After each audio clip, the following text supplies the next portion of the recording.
现在百口莫辩。不生气，请听我一言。怎么会是装的呢？啊，姑娘，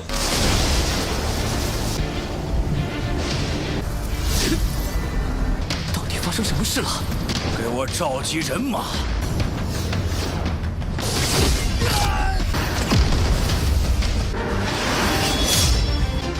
还不快走！ Halo guys, balik lagi bersama Mimin from Zero.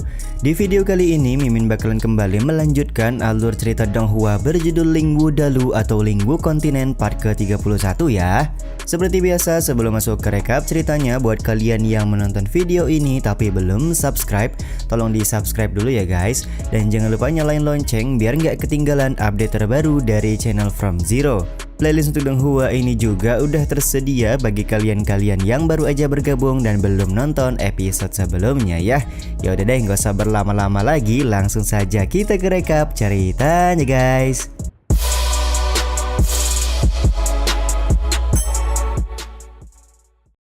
Di akhir episode yang lalu, Tuan Jian berencana memberikan sebuah kejutan dengan meminta Chen Tian untuk masuk ke dalam gua.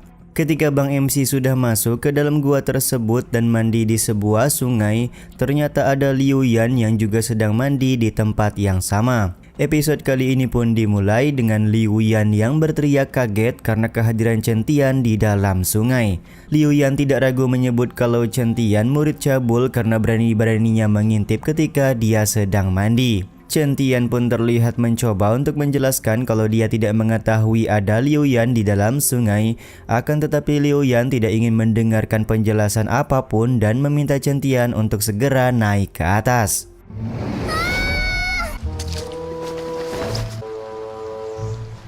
Setelah menggunakan pakaian, Liu Yan tanpa ragu langsung mengeluarkan tombak pedangnya untuk memberikan pelajaran kepada Bang MC kita. Situasi ini pun membuat Chen Tian merasa sedikit takut kalau dia tidak bisa keluar dengan selamat. Pada akhirnya King Chen Tian menggunakan sebuah ide dengan berpura-pura buta agar dia mendapatkan ampunan dari Liu Yan. Dia juga menyebutkan sudah buta sejak lahir dan datang ke tempat ini tanpa ada rasa ingin mengintip Liu Yan sama sekali. Karena belum bisa mempercayai apa yang dikatakan oleh Chen Tian, Liu Yan berusaha melakukan serangan untuk membuktikan hal tersebut.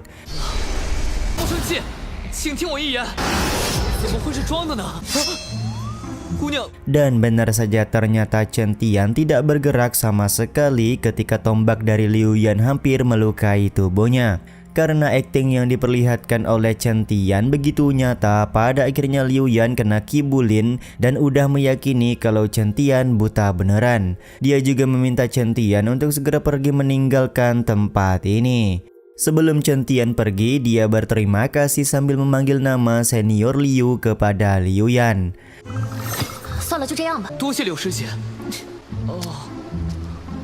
Beberapa saat kemudian, Chen Tian berhasil keluar dari dalam gua dan merasa bersyukur karena bisa lolos dari ancaman yang diberikan oleh Liu Yan kepadanya. Akan tetapi Chen Tian masih terbayang-bayang tubuh dari Liu Yan yang menurutnya begitu indah. Mendengar perkataan dari Chen Tian sontak membuat Tuan Jian langsung keluar. Dia memberikan ejekan kepada Chen Tian yang melihat langsung Liu Yan ketika sedang mandi. Alih-alih merasa malu, Chen Tian malah balik menggoda Tuan Jian dengan berkata kalau Tuan Jian juga menikmati ketika mereka melihat Liu Yan sedang mandi.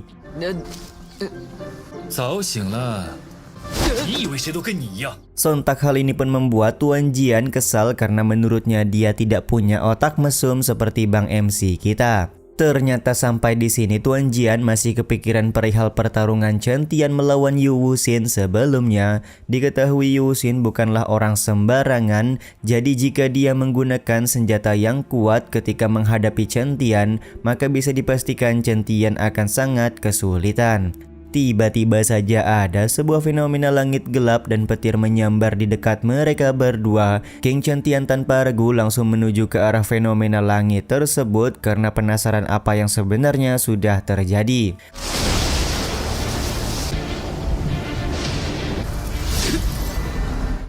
Sementara itu, Liu Yan sudah selesai menggunakan pakaian dan masih kepikiran Chen Tian yang mandi di dalam sungai.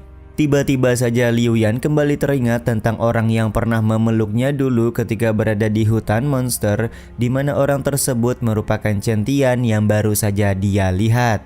Sontak hal ini pun membuat Liu Yan cukup kesal karena Chen Tian sudah membohonginya dengan berpura-pura buta. Chen Tian. Sementara itu, ada seorang penatua dan 2 orang muridnya sedang mengawasi kejadian fenomena langit di puncak Tianling. Penatua dari keluarga Zhou ini membuat asumsi kalau ada sebuah harta karun yang terlahir hingga menyebabkan fenomena langit seperti ini.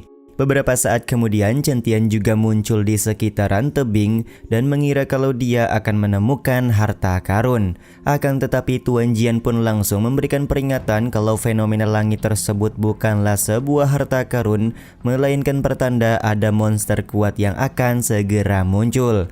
Tuan Jian juga meminta King Chen Tian untuk segera pergi menjauh dari tempat ini sekarang juga. 像密宝，你先远离此处。 Sementara itu, penatua Zhou yang melihat kehadiran Chen Tian langsung tertawa karena dia berhasil bertemu dengan Chen Tian di tempat seperti ini.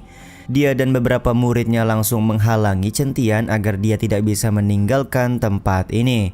Karena cukup bingung, Chen Tian pun akhirnya bertanya apakah dia pernah menyinggung penatua di hadapannya.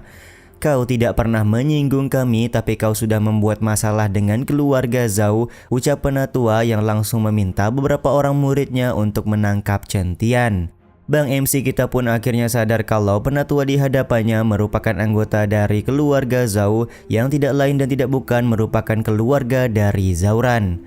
Karena merasa kalah jumlah, pada akhirnya Chen Tian berusaha melarikan diri. Dia juga berniat melakukan serangan ke arah penatua Zhou. Akan tetapi penatua Zhou dengan cepat langsung menggunakan muridnya sebagai tameng agar dia tidak terkena serangan Chen Tian.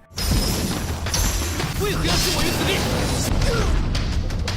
Sontak hal ini pun membuat penatua Zhou meminta murid-muridnya untuk memanggil rekan mereka yang lain karena Chen Tian kedapatan melukai teman seperguruan lagi.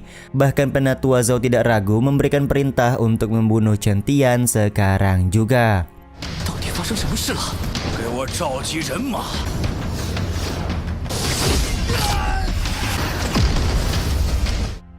Meskipun King Chen Tian sudah berusaha melarikan diri, tapi pada akhirnya dia berhasil terkepung oleh 4 orang murid dari penatua Zhou. Akan tetapi tiba-tiba saja tombak dari Liu Yan melesat hampir mengenai tubuh dari Chen Tian yang tentu saja langsung membuat semua orang kaget. Liu Yan kemudian datang dan meminta semua murid untuk menyingkir karena hanya dia yang boleh memberikan pelajaran kepada Chen Tian. Terlihat Liu Yan masih marah karena Chen Tian sudah membohonginya beberapa saat yang lalu. Sebelum Liu Yan melakukan serangan, Chen Tian meminta Liu Yan untuk mendengarkan penjelasannya terlebih dahulu. Bang MC pun mengaku sudah bersalah dengan pura-pura buta untuk lolos dari ancaman Liu Yan saat di dalam gua. Tapi untuk saat ini dia meminta masalah di antara mereka berdua dikesampingkan terlebih dahulu karena Chen Tian sudah difitnah oleh orang-orang yang mengepungnya. Jika nanti permasalahan di antara Chen Tian dan orang-orang ini sudah selesai, maka Chen Tian akan segera mendatangi Liu Yan untuk meminta maaf serta bersedia menerima hukuman dari Liu Yan. 你居然敢骗我！ 我误入冷泉洞在先， 还不快走！